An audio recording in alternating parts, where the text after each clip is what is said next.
Se dice que en un discurso, en una prédica, las últimas palabras que el predicador dice son por lo general con lo que el oyente se queda en su corazón. Jesús en la cruz dijo 7 frases o 7 palabras muy escogidas para cumplir las profecías. Y cada una de estas 7 frases o palabras tiene una enseñanza realmente poderosa. Quiero pedirle perdón si este video se hace muy largo, pero quisiera hacerlo así porque si usted puede quedarse hasta el final, le aseguro que va a aprender un montón hoy. Vamos a meternos en aguas profundas, así que por favor quédese hasta el final porque realmente esto va a ser de muchísima bendición. Ya comenzamos. Dios te bendiga mucho, bienvenido a nuestro canal. Aquí subimos videos semanalmente para responder a tus preguntas bíblicas acerca de Dios. Así que por favor suscríbete a nuestro canal y activa la campana de notificaciones para que no te pierdas ninguno de nuestros videos. Entrando en el tema de hoy, queremos ir paso por paso cada una de las 7 frases y ver lo que significa. En primer lugar, Lucas 23:34 nos deja plasmada la primera palabra o frase que Jesús dijo en la cruz. Jesús dijo: Padre, perdónalos porque no saben lo que hacen. Realmente es impresionante. Esta frase nos deja algunas enseñanzas. Primeramente, Jesús dijo: ellos no saben lo que hacen. La Biblia nos revela, mi hermano querido, que el pueblo judío no comprendió que estaban crucificando a su Mesías. Habían esperado durante tantos miles de años a su Mesías, a su Salvador. Sin embargo, no pudieron percibirlo, conocerlo, reconocerlo. No tuvieron revelación para darse cuenta que ese Jesús, el hijo de José, como lo llamaban ellos, era el Mesías que ellos estaban esperando durante tantos miles de años. Pero qué tremendo es saber que la Biblia nos revela que Dios lo permitió así. ¿Sabe usted para qué? Para que nosotros los gentiles pudiéramos ser salvos. La Biblia dice que ha acontecido a Israel endurecimiento en parte. O sea, Dios permitió que su corazón se endureciera. Dice, hasta que haya entrado la plenitud de los gentiles. Juan capítulo 1 dice que a los suyos, a Israel, Jesús vino, pero los suyos no le recibieron. Y entonces, producto de eso, sucedió el gran milagro de que todos los que le recibieren, a los que creen en su nombre, Dios les dio la potestad de ser hechos hijos de Dios. En palabras simples, esto significa que la salvación era únicamente para los judíos. Jesús vino a los israelitas, a los judíos, pero Dios permitió que el corazón de esta gente se endureciera. ¿Para qué? Para que al ellos rechazar a Jesús, ahora la puerta de la salvación se abriera para todo gentil, para toda aquella persona que reciba a Jesús a través de la fe. Por esto no hace falta que nadie se haga judío, ni practique fiestas judías, ni se circuncide para ser salvo. La salvación es solamente a través de la fe. Pero lo que más nos sorprende sobre esta palabra de Jesús fue cómo en el momento más difícil de su carrera ministerial le pidió al Padre que perdonara a sus agresores, a sus ofensores. Qué madurez espiritual de Cristo, mi hermano querido. ¿Verdad que sí? Necesitamos adoptar ese carácter de Cristo. La Biblia nos habla mucho sobre la importancia de perdonar. Tenemos un video muy bueno sobre el perdón. Abajo en la descripción se los voy a dejar para que usted pueda verlo después si no lo ha visto. Pero la Biblia nos habla mucho sobre que si no perdonamos a nuestros ofensores, Dios tampoco nos perdonará. La segunda palabra que Jesús dijo, la segunda frase, se encuentra en Lucas 23:43. Se la dijo a un ladrón. ¿Se recuerda usted que Jesús fue crucificado con 2 ladrones al lado suyo? Uno en cada cruz. Eran 3 cruces. Y uno de ellos, arrepentido por su maldad, dijo: nosotros que estamos pagando aquí, le dijo a su compañero, el otro ladrón le dijo: nosotros que estamos pagando aquí justamente porque nos merecemos esto.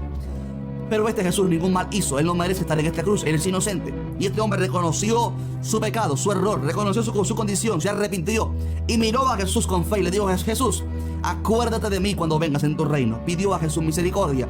Miró a Jesús a través de la fe. Jesús le dijo: de cierto te digo que hoy estarás conmigo en el paraíso. ¿Sabe que esto nos da una enseñanza tremenda? En primer lugar, la salvación es únicamente a través de la fe.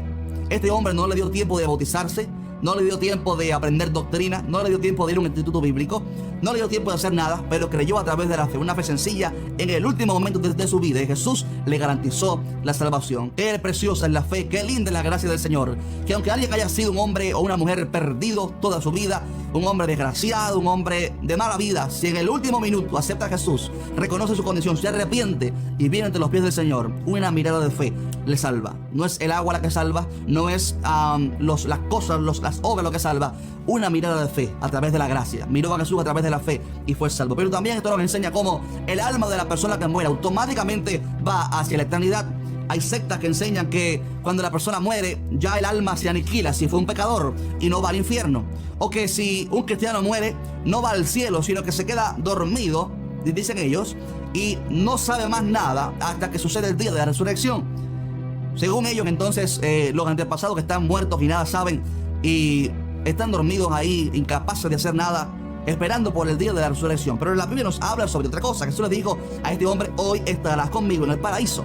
Obviamente no su cuerpo iba a un sepulcro, pero su alma va hacia la eternidad. Jesús le dijo: hoy estarás conmigo en el paraíso, porque el cuerpo cesa. Por eso la Biblia dice acerca de que el morir es un dormir.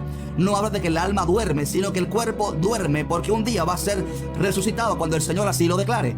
pero el alma es eterna. El alma va automáticamente hacia la eternidad. Por eso el Señor se lo pudo decir a este hombre. Pablo nos dio evidencia en la Biblia de que cuando alguien muere, automáticamente va a la eternidad. Si alguien es cristiano y su cuerpo cesa, automáticamente esa persona, su alma, va al cielo.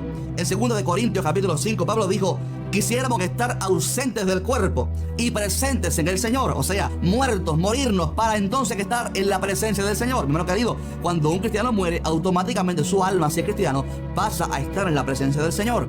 También en Filipenses 1:23, Pablo dijo: de ambas cosas que estoy puesto en estrecho, tengo deseo de partir, o sea, de morirme, dice, y estar con Cristo, lo cual es muchísimo mejor. O sea, desearía morirme físicamente para estar con Cristo. ¿Cómo es ganancia? ¿Cómo es mejor morirse y quedarse enterrado su alma? Estamos hablando del alma, supuestamente. Que su alma no sepa nada durante miles de años hasta que el día de la resurrección acontezca. Pablo habla de que la muerte es una ganancia para el cristiano, porque el cristiano apenas muere pasa a estar a una mejor vida, literalmente. Pasa a estar en la presencia del Señor. Él dijo: tengo deseo de morirme para estar con Cristo. ¿Ok?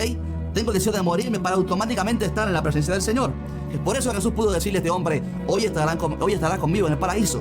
Sabes, si eres cristiano y has creído en Jesús en tu corazón, si eres convencido de que si hoy mueres, es una ganancia, es una bendición. Alguien dijo: lo mejor que le puede pasar a un cristiano es morirse. Porque la Biblia nos habla mucho sobre el cielo, sobre la eternidad, sobre cómo morir es ganancia para el cristiano. Es una ganancia, porque cuando un creyente, un cristiano muere, automáticamente esta persona va al cielo, a estar en la presencia del Señor. Qué bendición, ¿verdad que sí? En tercer lugar, la tercera palabra que Jesús dijo en la cruz fue a María, su madre física. Le dijo: mujer, he ahí tu hijo. Hablando de Juan, el discípulo amado, le dijo: Juan, hijo, he aquí tu madre. O sea, Jesús estaba hablándole a Juan de que tomara a María como madre para que la sustentara. La mayoría cree que esto se refiere a que la sustentara económicamente. Y Jesús que estaba dando una enseñanza de honrar a nuestros padres y honrar a nuestra familia físicamente, preocuparnos por ellos. Algunos creen que esto significa que los cristianos tenemos que tomar a María como madre nuestra. Por eso le dijo: Juan, aquí tienes tu madre, encárgate de ella. Físicamente, económicamente puede sustentarla. Y esto nos da la enseñanza de que Jesús estaba honrando a su madre. Jesús le recriminó a los fariseos de que ellos no le daban el sustento a sus padres, no les ayudaban económicamente, con la excusa de que el dinero que supuestamente iba destinado para ellos lo dedicaban para el corbán, o sea, para la obra de Dios. Pero una cosa no podía quitar otras. Hay un mandamiento de honrar a nuestra familia, de proveer a nuestra familia. Mi hermano querido, por favor, preocúpate siempre en no ser luz únicamente afuera y tinieblas adentro, sino poder ser luz en tu casa también, que tu familia te honre y te vea como un hombre que provee para la casa, que provee para la familia. Es importante que cuidemos la familia. Repito, la familia, el hogar, es nuestro primer ministerio. La cuarta palabra que Jesús dijo fue: Elí, Elí, lama sabactani, que significa: Dios mío, ¿por qué me has desamparado? Hay mucha controversia para los que no comprenden esta palabra, porque algunos dicen: bueno, la conexión entre Jesús y el Padre se rompió, no hubo comunión entre Jesús y el Padre durante unas horas. Pero si decimos eso, tendríamos que decir que entonces Dios no existió por unas horas, porque Jesús obviamente estaba orando a alguien. Algunos no creen en la Trinidad, pero ¿a quién estaba orando Jesús entonces? ¿Estaba acaso Jesús haciendo una pantomima, un drama? ¿Estaba haciendo un show Jesús? ¿A quién estaba orando? Le digo: Dios mío, Dios mío. Los cristianos creemos que que Dios es un Dios trino, Padre, Hijo y Espíritu Santo. Dios no son tres dioses, sino que es un Dios en tres personas. Y si la comunión entre el Padre y el Hijo se rompió durante unas horas, tendríamos que decir que entonces Dios no existió por unas horas, y eso obviamente es un error. Esta palabra de Jesús: Dios mío, ¿por qué me has desamparado?, no significa que el Padre desamparó al Hijo, sino que Dios desamparó la parte humana de Jesús. Ya se lo explico. Jesús fue la única persona en la tierra que compartía dos naturalezas. Él era y es divino, 100%, fue divino. También fue humano. En algunos momentos de su ministerio actuó de manera divina. Tus pecados te son perdonados, le dijo a un hombre. En otros momentos actuó desde su lado natural, humano, desde su naturaleza humana. Por ejemplo, dijo un día: el Padre es mayor que yo. ¿Verdad que sí? Y en este caso, en la cruz, también estaba hablando desde su lado humano. De hecho, es la única vez en la cruz que Jesús dijo: Dios mío, Dios mío. Siempre que Jesús le hablaba: Padre mío, Padre, perdónalos, porque no saben lo que hace. La comunión de Jesús con el Padre, del Hijo con el Padre, estaba tan vigente, tan conectada, valga la redundancia, que Jesús, momentos después, controló su propia muerte. ¿Verdad que sí? O sea, nunca se rompió la comunión entre el Padre y el Hijo. Lo que pasa es que Jesús no llevó el pecado sobre su lado divino, sobre su humanidad, porque Dios no puede contaminarse con el pecado. La Biblia nos enseña que Jesús llevó el pecado sobre su carne, sobre su cuerpo. La palabra nos enseña que al que no conoció pecado, a Jesús nunca hizo pecado, nunca pecó, pero al que no conoció pecado, por nosotros Dios lo hizo pecado para que nosotros fuésemos hechos justicia de Dios en él. O sea, para que usted y yo fuésemos perdonados de nuestros pecados, el Padre tuvo que derramar la ira sobre Jesús y en su cuerpo fue hecho pecado. Jesús, en su lado divino, en su divinidad, nunca se contaminó con el pecado, pero en su cuerpo fue hecho pecado por nosotros. Recibió la ira del Padre por amor a nosotros. Cuando Jesús dice, Dios mío, ¿por qué me has desamparado?, está hablando desde su lado humano. En su humanidad, en su carne, fue que Jesús llevó nuestros pecados. Él no dijo, Padre, ¿por qué me has desamparado? Repito, la comunión entre Padre e Hijo no se rompió. Fue el lado, digamos, humano de Jesús el que llevó el pecado, el que sintió la separación de Dios. Esto nos enseña que el pecado, mi hermano querido, nos separa de Dios. Jesús, en su lado humano, en su humanidad, sintió la separación de Dios, producto del pecado. Por esto dijo, Dios mío, ¿por qué me has desamparado? Romanos 8:3 dice que a causa del pecado, Dios condenó el pecado en la carne. De manera que Jesús llevó el pecado sobre su cuerpo. Dice Isaías 59, vuestras iniquidades han hecho división entre vosotros y vuestro Dios. Hablando de que el pecado nos separa de Dios. Y esa fue la separación que Jesús en su lado humano sintió de Dios. Repito, Jesús nunca pecó, pero Dios cargó en su cuerpo, en su humanidad, el pecado del hombre, el castigo por nuestros pecados. No en su divinidad, repito, porque Dios no puede contaminarse con el pecado. Por esto el Verbo tuvo que hacerse carne. Por eso Jesús tuvo que venir y hacerse hombre, porque tenía que ser un hombre en su humanidad, en su carne, que cargara el pecado, que cargara el castigo por todos nuestros pecados. En quinto lugar, Jesús dijo, tengo sed. Esto está en Juan 19:28. Sabe que Jesús su cuerpo estuvo pasando por una deshidratación a causa de la pérdida de sangre. Él dijo esto para cumplir la palabra profética del Salmo 22, versículo 15, que dijo, como un tiesto se secó mi vigor y mi lengua se pegó a mi paladar, y en mi sed me dieron a beber vinagre. Él lo dijo para demostrar que estaba sufriendo, que estaba padeciendo por amor a nosotros. Y así se cumplió la profecía de que le dieron vinagre entonces en vez de agua. ¿Sabe que esto nos enseña de que Jesús realmente sufrió la cruz? Hay una falsa doctrina que dice que el Padre anestesió al Hijo para que no sufriera y para que no sintiera el dolor de la cruz. Pero esto es un error. La obra de Jesús en la cruz no fue un drama, ni fue un show, ni fue una mentira. Jesús dice en la Biblia que sufrió la cruz. Dice, el cual por el gozo puesto delante de él sufrió la cruz, menospreciando el oprobio. Mi hermano querido, Jesús sí sufrió la cruz, pero la sufrió por amor a ti, por amor a mí. Él miró el fruto de su aflicción. Él miró a millones de almas redimidas por su sangre y entonces sufrió la cruz. Esto él lo hizo. Tengo sed, para demostrar que estaba padeciendo la cruz y que realmente él sí sufrió en la cruz. En sexto lugar, él dijo, consumado es. Dice Juan 19:30, cuando Jesús hubo tomado el vinagre, dijo, consumado es. Consumado es. La palabra que Jesús dijo aquí fue en el latín tetelestia. Tetelestia. Tetelestia era la palabra que significaba se ha terminado la obra. Se ha terminado lo que vinimos a hacer.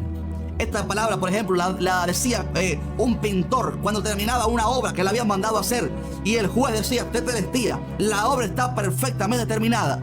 Esta palabra era también la que un hombre de poder, un soldado romano, decía cuando habían ganado una guerra, cuando habían ganado una batalla y habían vencido a los enemigos. Este hombre, este general, gritaba tetelestia, que significaba consumado es, hemos terminado, hemos tenido la victoria, aleluya. ¿Sabe, mi hermano querido? Jesús terminó la obra en la cruz. Muchas veces Satanás intentó interrumpir el plan y el propósito de Dios para que usted y yo no fuésemos salvos, pero Jesús fue obediente hasta la cruz, y porque fue obediente pudo llegar a esa cruz y decir, Padre tetelestia, Señor, Padre mío, he terminado la obra, he acabado la obra de redención para el hombre, aleluya. El hombre está perdido, pero hoy he terminado la obra para que mi sangre los limpie, los purifique, los perdone, aleluya. Hermano querido, Jesús fue capaz de terminar su obra en la cruz porque te amó a ti y me amó a mí. Dice Filipenses 1:6, que el que comenzó en nosotros la buena obra la perfeccionará hasta el día de Jesucristo. Cada uno de nosotros es imperfecto. Yo soy muy imperfecto, cometo muchos errores, pero si estamos en Cristo tenemos la garantía de que si estamos en su mano, Él nos perfeccionará. Él nunca deja una obra a mitad, a medias. Él terminó la obra y pudo decirte tetelestia. En séptimo lugar, Jesús dice la palabra, Lucas 23:46. Entonces Jesús, clamando a gran voz, dijo, Padre, en tus manos encomiendo mi espíritu. Y habiendo dicho esto, expiró. En otro pasaje dice, Jesús, inclinando la cabeza, entregó el espíritu. Todo el mundo cuando muere y entonces inclina la cabeza. Pero Jesús inclinó la cabeza primero y entonces dijo, Padre, entrego mi espíritu. ¿Sabe que Jesús estaba en total control de su crucifixión. Alguien me preguntó una vez, ¿qué fue lo que mató a Jesús? ¿Quién lo mató? ¿Los romanos? ¿Los judíos? ¿Fueron los clavos los que lo mataron? Jesús dijo, a mí nadie me quita la vida, yo mismo la doy por amor. Jesús nadie lo mató, Jesús dio su propia vida por amor a nosotros. Él estaba en total control en la cruz. Inclinó la cabeza y dijo, entrego mi espíritu. Y ahí quedó culminada la obra, el sacrificio de Jesús en la cruz. Mi hermano querido, el trabajo de la cruz de Jesús fue un éxito tremendo. Pablo dijo en Colosenses 2:13, y a vosotros, estando muertos en pecados y en la incircuncisión de vuestra carne, os dio vida juntamente con él, perdonándoos todos los pecados, anulando el acta de los decretos que había contra nosotros, que nos era contraria, quitándola de en medio y clavándola en la cruz, y despojando a los principados y a las potestades, los exhibió públicamente, aleluya, triunfando sobre ellos en la cruz. Fue ahí en la cruz que Jesús obtuvo la victoria para ti y para mí. En esta semana linda que la gente se reúne, hay muchos religiosos que nunca buscan a Dios en todo el año y se llenan las iglesias en esta semana. Eso es religiosidad. Pero el cristiano verdadero sí se toma un momento, no importa cuál día, no importa cuál semana, pero un momento para recordar el sacrificio de Jesús en la cruz. Si Jesús no hubiera muerto por ti y por mí, usted y yo tendríamos que pagar por nuestros pecados. Dios es un Dios justo y Dios tiene que castigar el pecado. Y el castigo por nuestro pecado, Dios no puede quedarse de brazos cruzados. Usted y yo merecíamos el castigo por nuestros pecados. Pero ¿sabe usted lo que Dios hizo? Dios envió a su único hijo a la tierra. Y en su cuerpo, en su humanidad, derramó toda la ira suya por el pecado. Lo castigó, lo hizo maldito en su carne, producto de nuestros pecados. Lo castigó ahí en la cruz. Para que si usted y yo creemos en Jesús, en su sacrificio, y creemos que el sacrificio de Jesús es suficiente para perdonar nuestros pecados, entonces la sangre derramada de Jesús nos limpia, nos purifica de todo pecado. Y una cosa más gloriosa es que Jesús al tercer día resucitó. La muerte no lo pudo sostener, no lo pudo contener.